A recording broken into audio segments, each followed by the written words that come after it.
Terence Bill Vitanzos Romeo, si The Bro, ang isa sa mga pinakamalupit na combo guards ng Philippine basketball, kilala sa kanyang scoring ability at killer crossover.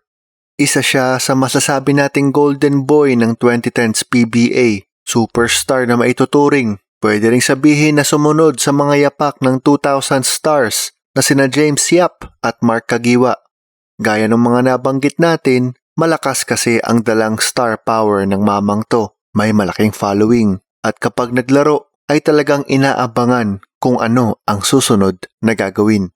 Mula Imus, Cavite, naglaro para sa Letran Squires noong high school bago lumipat sa FEU Diliman noong senior year. Bilang isang baby tama raw, umiskor siya noon ng 83 points, 83, isang UAAP Juniors basketball record.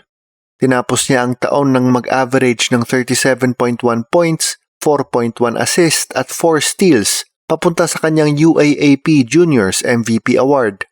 Pag-akyat sa seniors, nakatambalan niya ang isa pang combo guard na si RR Garcia. Nakuha nila ang top seed noon kaso na-sweep sila ng Ateneo sa finals. Pero naging MVP si RR at si Terence ang nag-uwi ng Rookie of the Year. Sinundan niya ng muling pag-arangkada ng Tamaraw sa final sa sumunod na taon. Bumalik. Pero pagdating nga lang sa finals, muli nga lang silang tinalo ng Ateneo.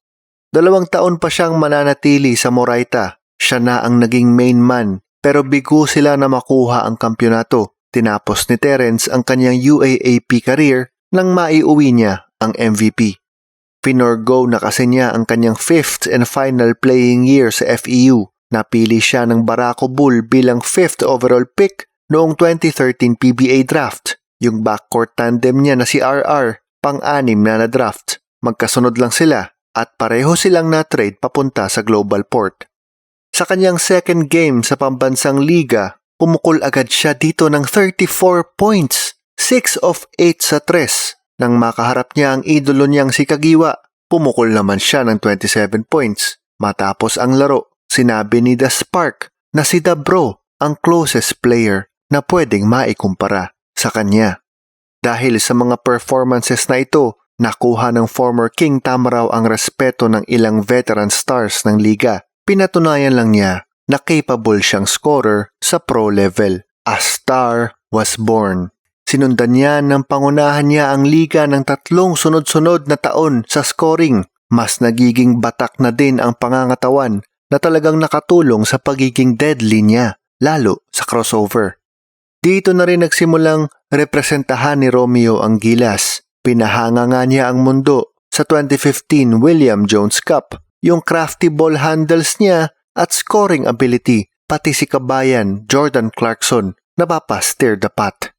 Naging miyembro siya ng 2015 FIBA Asia Championship roster ng Gilas. Ito yung underrated team na nagtapos bilang second sa torneo. Si The Bro na may golden hairdo ang isa sa mga naging stars ng team na ito.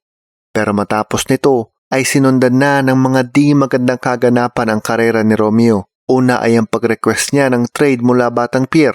Saglit lang siyang naglaro para sa TNT pero pati doon, di nagtagal. Napunta siya ng San Miguel. Nadawit din sa kaguluhan noong magtagpo ang Gilas at Australia. Ilang injuries din ang kinaharap ni Terence. Most recently ay yung kanyang herniated disc.